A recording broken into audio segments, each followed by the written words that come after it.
Imos resolver o primeiro problema da sesión 13, que é un problema de herdanza de dous xenes. Entonces, leo o problema.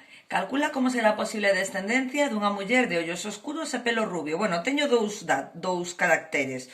Por un lado, os ollos e por outro lado, o pelo. Entonces, vou a seguir lendo, pero vou a ver que me dice. Dime que esa muller con un home de ollos claros e pelo moreno, sabendo que ambos son heterocigotos. Bueno, no, vou ir aos datos. O color de ollos claro a pequena é recesivo, frente aos ollos oscuros a mayúscula. Bueno, entón xa podo tomar os datos. Hai estas tres posibilidades. Como me di que a mayúscula é os ollos oscuros, pois ollos oscuros, e estos son os ollos claros.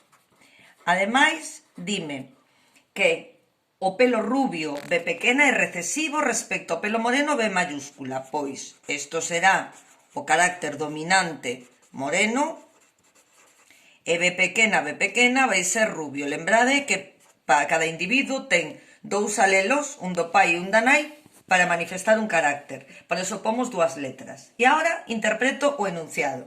Unha muller de ollos oscuros e pelo rubio. Ollos oscuros, non sei se teño que pôr dúas as grandes ou unha.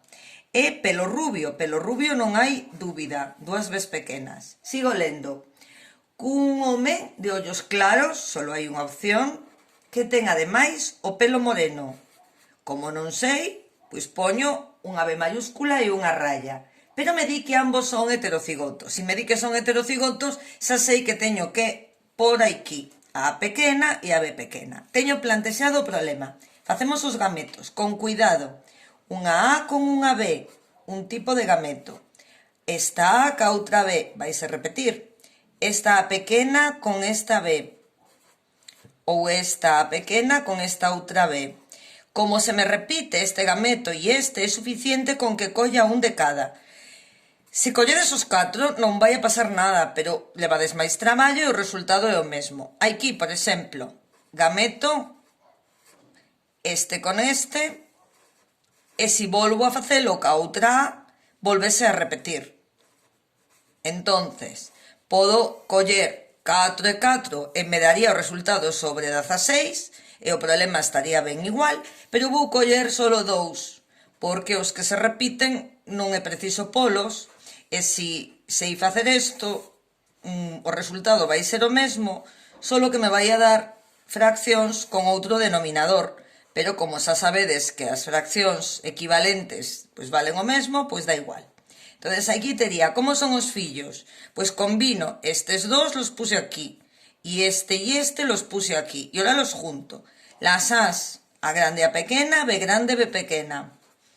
Dúas As pequenas, unha B grande e unha B pequena. Unha de cada e dúas Bs pequenas. E aquí, todo pequeno. Entón, interpreto os resultados. Como un solo collín dous gametos, pois teño isto. Teño resultados sobre 4. Entón, este como é, por exemplo, este vai a ser ollos oscuros e o pelo moreno. E cantos teño? Pois teño un de 4, non? Neste caso, e sería este.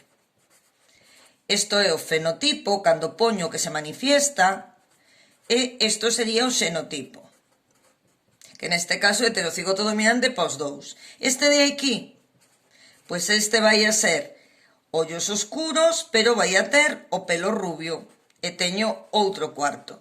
No outro caso, neste, que vou a ter ollos claros, e vou a ter o pelo moreno. E quédame un que é cando ten todo recesivo. Polo tanto, se puña 3 veces. Polo tanto é claro e rubio. Outro cuarto. Con isto remato o problema, vale? Seguimos ahora co seguinte.